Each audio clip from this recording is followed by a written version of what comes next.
کہ ہم اپنے رشتہ داروں سے بہت زیادہ بعض اوقات معاملات ہو جاتے ہیں اور اس کے نتیجے میں انسان ان سے تعلق ختم کر دیتا ہے، تو اس سے منع کیا گیا ہے۔ لیکن اس میں یہ ضرور ہے، اس میں کچھ تفصیل ہے، اور وہ تفصیل یہ ہے کہ بعض اوقات ایسا ہوتا ہے، عمومی حکم تو یہی ہے کہ رشتہ داروں سے قطع تعلق نہیں کرنا چاہیے، بلکہ حضور نے ایک مقام پر یہ بھی فرمایا کہ 3 خصلتیں جس شخص میں ہوں گی اللہ تعالیٰ اس پر بڑا کرم فرمائے گا اور اس کو جنت میں داخل فرما دے گا۔ سب سے پہلی چیز یہ کہ جو تم سے چھینے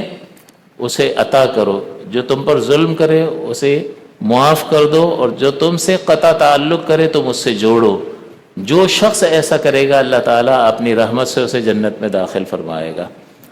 تو اتنی جو ہے وہ رغبت پیدا کی گئی، کیونکہ اندر سے نفس کہہ رہا ہوتا ہے اس کو تو نہیں چھوڑنا ہے میں نے، اب یہ ہاتھ میں آیا ہے، اب ایک ایک گن گن کے بدلے لیے جائیں گے، تو اس چیز کی تعلیم شریعت نہیں دیتی ہے۔ لیکن بعض مقامات ایسے ہیں کہ جہاں قطع تعلق کرنا ضروری ہوتا ہے اور وہاں یہ قطع تعلق کرنا جائز ہوتا ہے۔ جیسے صحابہ کرام کے ادوار کو دیکھ لیں، بیٹا مسلمان ہو گیا، باپ کافر ہے، شدید اسلام کا دشمن ہے، تو پھر اس سے قطع تعلق کیا گیا۔ اسی طرح سے باپ مسلمان ہو گیا، بیٹا اسلام کا دشمن ہے، تو باپ نے اس بیٹے سے قطع تعلق کیا۔ بیویوں سے قطع تعلق کیا کہ شوہر مسلمان ہو گیا، بیوی مسلمان نہیں ہو کے دے دی، تو شوہر نے بیوی سے قطع تعلق کیا۔ تو اسلام کی بنیاد پر اسی طرح سے کوئی شخص جو ہے وہ نبی اکرم صلی اللہ علیہ وسلم کی شان اقدس میں گستاخیاں کرتا ہو، تو پہلے اس کو سمجھایا جائے گا، اگر مان جائے تو ٹھیک ہے، نہیں مانے گا تو پھر ہم اس سے اپنا تعلق توڑ لیں گے۔ اسی طرح اللہ تعالیٰ کی شان اقدس میں گستاخیاں کرے، قرآن عظیم کی شان اقدس میں گستاخی کرے، تو ایسے شخص سے تعلق نہیں رکھا جائے گا۔ اسی طرح سے کسی شخص کے عقائد گمراہ کن ہیں کہ اس کی صحبت اور اس کا تعلق جو ہے وہ ہمیں ہمارے ایمان کو خطرے میں ڈال دے گا، ہمیں گمراہی میں مبتلا کر دے گا، تو یہ تو دین کا نقصان ہے۔ لہٰذا دین کے نقصان سے بچنے کے لیے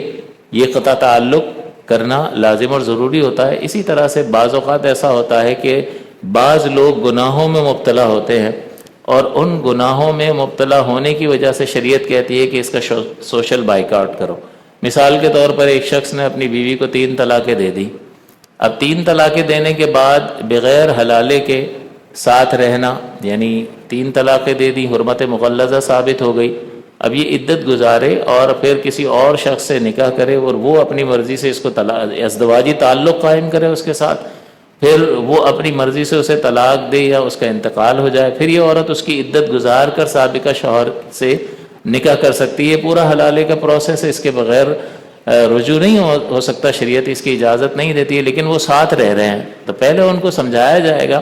لیکن سمجھانے کے باوجود اگر وہ راہ راست پر نہیں آتے تو پھر شریعت یہ حکم دیتی ہے کہ اس سے قطع تعلق کرو، اس کا سوشل بائیکاٹ کرو، نہ اس کے یہاں تم جاؤ نہ اس کو اپنے یہاں پر بلاؤ۔ تو کسی طرح کا بھی تعلق ایسے شخص سے رکھنا جائز نہیں ہوتا۔ اسی طرح سے اعلانیہ طور پر شراب پینے والے ہیں، اعلانیہ طور پر یہ بدمعاش قسم کے لوگ ہیں، زناکار ہیں، گندے مقامات پر دیکھے جاتے ہیں اور سمجھانے سے نہیں سمجھتے ہیں، تو پھر ایسے لوگوں سے قطع تعلق کرنا جائز ہوتا ہے۔ تو اگرچہ یہاں حکم فرمایا کہ قطع تعلق نہ کرو، یہ عمومی حکم ہے، اور حدیثیں بھی میں نے آپ کو سنا دی اس کی فضیلت میں، لیکن بعض مقامات ایسے ہیں کہ وہاں ہمیں خود نقصان ہو رہا ہوتا ہے، تو شریعت اس بات کی اجازت دیتی ہے کہ ایسے مقام پر بعض اوقات قطع تعلق کرنا لازم ہوگا، واجب ہوگا، اور بعض اوقات شریعت اس بات کی اجازت دیتی ہے۔ گناہوں میں ملوث ہیں بعض افراد رشتہ دار کہ اگر ان کے ساتھ بیٹھے تو ہمارا بھی معاملہ گڑبڑ ہو جائے گا، تو پھر ایسے مقامات پر شریعت اس بات کی اجازت دیتی ہے کہ ان سے دوری اختیار کی جائے۔ تو ان دونوں چیزوں میں بیلنس کرنے کی ضرورت ہے۔